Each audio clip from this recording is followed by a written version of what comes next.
नमस्कार दोस्तों, आज मैं आपके लिए एक भक्तिपूर्ण कहानी लेकर आई हूँ।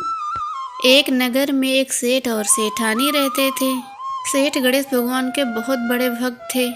उन्हें विश्वास था कि उन्हें जो भी कुछ मिला है वो सब भगवान गणेश जी की कृपा से ही मिला है। उन्होंने अपने घर के ही मंदिर में गणेश जी की मूर्ति की स्थापना की थी।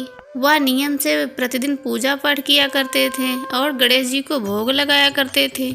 उसके बाद ही भोजन करने बैठते थे। हर वक्त जय गणेश की माला जपते रहते थे। उनकी पत्नी नास्तिक थी। उसे सेठ का प्रतिदिन पूजा का पाठ करना पसंद ही नहीं था और कहती, तुम हरदम माला जपते रहते हो, गणेश गणेश जी करते रहते हो, तुम्हें क्या मिलेगा। परंतु सेठ पर पत्नी की बात का कोई असर नहीं पड़ता था। पत्नी मन ही मन कुढ़ती रहती थी।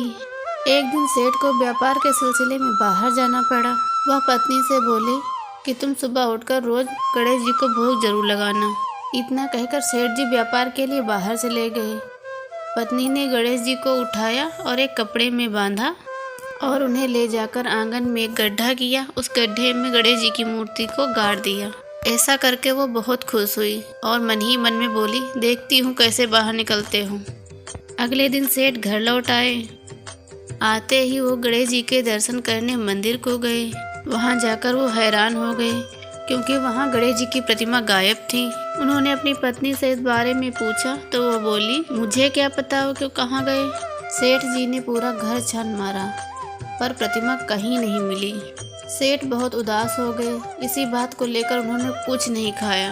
पूरा दिन बीत गया। सेठ जी पूरा दिन प्रार्थना करते रहे, मुझसे ज़रूर कोई अपराध हुआ है, इसीलिए आप मेरा घर छोड़कर चले गए हैं। जब तक आप वापस नहीं आओगे तब तक मैं खाना पीना कुछ नहीं खाऊंगा। यही सोचते हुए वो भूखे प्यासे ही सो गए। सेठ जी की श्रद्धा और भक्ति देखकर गणेश जी ने उन्हें एक स्वप्न दिखाया। स्वप्न में उन्होंने देखा कि वो गणेश जी को लड्डू का भोग लगा रहे हैं। तभी वहाँ गणेश जी का वाहन चूहा आया। सेठ ने चूहे को भी लड्डू खिलाया। लड्डू लेकर चूहा मंदिर से बाहर भागा। सेठ जी उसके पीछे पीछे गए। सेठ जी ने देखा कि चूहा घर के आंगन के कोने में गया। वहाँ उसने लड्डू रखा और गड्ढा खोदने लगा। गड्ढा खोदकर उसने लड्डू को गड्ढे में छिपा दिया। ऐसा विचित्र स्वप्न देखकर सेठ जी की नींद खुल गई। वो उठकर आंगन के उसी कोने में गए जहाँ उन्होंने चूहे को लड्डू छुपाते हुए देखा था। सेठ जी समझ गए कि उस कोने में जरूर कुछ छुपा है, वरना उन्होंने ऐसा सपना नहीं देखा होता।